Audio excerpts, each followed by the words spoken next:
তো নমস্কার বন্ধুরা, আশা করি সবাই ভালো আছেন। তো বন্ধুরা, এখন আমি যে ছবিটার বিষয়ে কথা বলবো সেই ছবিটার হচ্ছে স্কাই ফোর্স।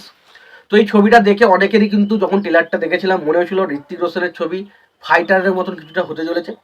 কিন্তু দেখুন, একদম যে ছবিটা ফাইটারের মতন একদম হয়নি সেটা বলা ভুল।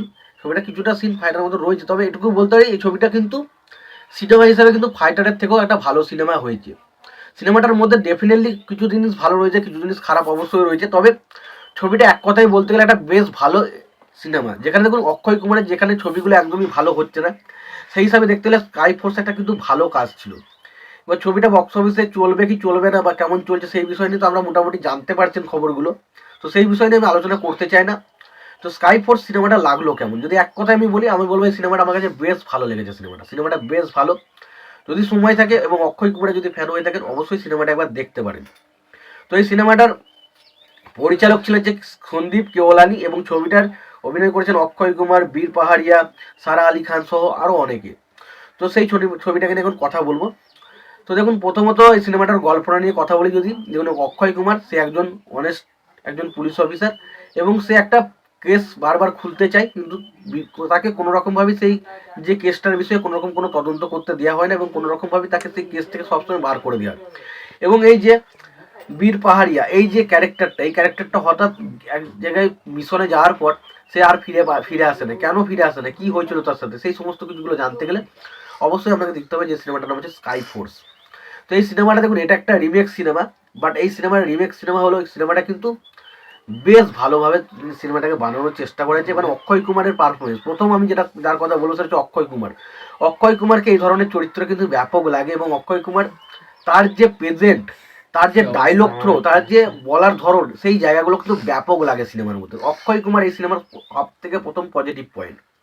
দ্বিতীয়, যে বাকি যে সমস্ত সাপোর্টিং কাস্টিংগুলো রয়েছে, যেমন ধরো বীর পাহাড়িয়া বা বাকি যার সমস্ত বীর পাহাড়িয়াকে ছবিতে অনেকটাই মানে অভিনয়ের জায়গা দেওয়া হয়েছে, এবং সে তার জায়গায় মোটামুটি ঠিকঠাক কাজ করেছে। এবং বাকি সারা আলী খান থেকে শুরু করে আরও যে সমস্ত অভিনেতারা রয়েছে প্রত্যেকের জায়গায় তারা কিন্তু বেশ ভালো কাজ করেছে। ছবির অ্যাকশন সিনগুলোকে বেশ ভালোভাবে শ্যুট করেছে। একটা ট্রেনের অ্যাকশন সিন রয়েছে যে জায়গাটা আমার ব্যাপক লেগেছে। এবার একটা জায়গায় hand to hand action scene রয়েছে একটা জায়গায় 11 জনের মধ্যে থেকে, সেই অ্যাকশন সিনটাকে ব্যাপক লেগেছে। তো সত্যি কথা বলতে এখানে অ্যাকশন সিনগুলোকে দারুণভাবে কোরিওগ্রাফ করা হয়েছে, সেগুলো দেখতে দারুণ মজা আসে। এবং পাশাপাশি ছবির ব্যাকগ্রাউন্ড স্কোর, এই ছবির ব্যাকগ্রাউন্ড স্কোর আমাকে কিন্তু বেশ মুগ্ধ করেছে। ছবির ব্যাকগ্রাউন্ড স্কোরগুলো বেশ বেশ বেশ ভালো। এবং অবশ্যই ছবির গান, এই ছবির কয়েকটা গান রয়েছে যেগুলো আমার কাছে কিন্তু দু একটা গান রয়েছে যেগুলো আমার কাছে ভালো লাগেনি, আবার কেউ একটা গান এমনও রয়েছে যে গানগুলো কিন্তু আমার কাছে দারুণ দারুণ লেগেছে। এবং সবশেষে একটা কথা বলবো, ছবির ব্যাকগ্রাউন্ড স্কোর, অ্যাকশন, এগুলো তো বললাম। এবার আসি ছবির চিত্রনাট্য। দেখুন, চিত্রনাট্যের জায়গায় যদি বলি, চিত্রনাট্যটা খুব ভালো বলবো না, তবে ঠিকঠাক একটা, আপনাকে কোনো সময় বোরিং করে না। ছবির ফার্স্ট হাফ সেকেন্ড হাফ মোটামুটি ঠিকঠাক। প্রথম হাফটা প্রথমে ভেবেছিলাম হয়তো ভালো লাগলো, সেকেন্ড হাফটা হয়তো বোরিং লাগবে, but first half second half দুটো হাফ আমার কিন্তু ভালো লেগেছে। এবং সবশেষে একটা কথা বলে, ছবির মধ্যে কিছু ইমোশনাল পয়েন্ট আছে, সেগুলো কিন্তু কিছু কিছু জায়গায় ওয়ার্ক করে এবং কিছু কিছু জায়গায় ওয়ার্ক করে না। কেন ওয়ার্ক করে না সেই বিষয় নিয়ে আমি পরে কথা বলছি। এবং ছবির সংলাপ, এই ছবির সংলাপের মধ্যে বেশ কিছু সংলাপ রয়েছে যেগুলো কিন্তু দারুণভাবে ওয়ার্ক করেছে, আবার কিছু কিছু সংলাপ এমন রয়েছে যেগুলো কিন্তু ওয়ার্ক করেনি।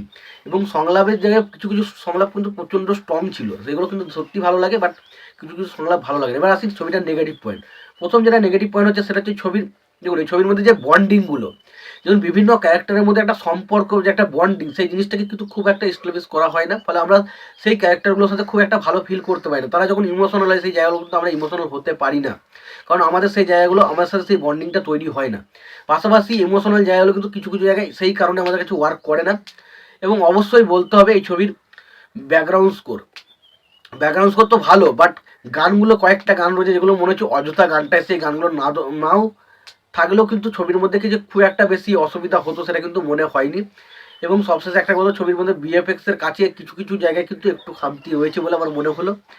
এবং সবশেষে একটাই কথা বলবো, এই সিনেমার মধ্যে সংলাপ সবচেয়ে বেশি দুর্বলতা যেটা দেখা যায় সেটা হচ্ছে সংলাপ। যেমন সংলাপ, বেশ কিছু সংলাপ যেটা রয়েছে দু তিনটে মতো, সেগুলো কিন্তু বেশ ভালো ছিল, কিন্তু বাকি ছবির মধ্যে কিন্তু খুব একটা ভালো সংলাপ নেই, যেগুলো কিন্তু আপনাকে ছবিটাকে টাইট করতে গেল। তো এই কথাই বলতে পারি ছবিটা ভালো সিনেমা, তবে কিছু কিছু খুঁত বা ত্রুটি তো অবশ্যই রয়েছে। তোমাদের এই ছবিটা কেমন লেগেছে অবশ্যই জানিও। ভিডিওটি ভালো লেগে থাকলে লাইক কমেন্ট শেয়ার করে দিও। চ্যানেলটা নতুন হয়ে থাকলে অবশ্যই তোমরা চ্যানেলটি সাবস্ক্রাইব করে দিয়ে পাশে বেল আইকনটা অবশ্যই প্রেস করে দিও। ভালো থেকে সুস্থ থেকে দেখা হচ্ছে পরবর্তীতে।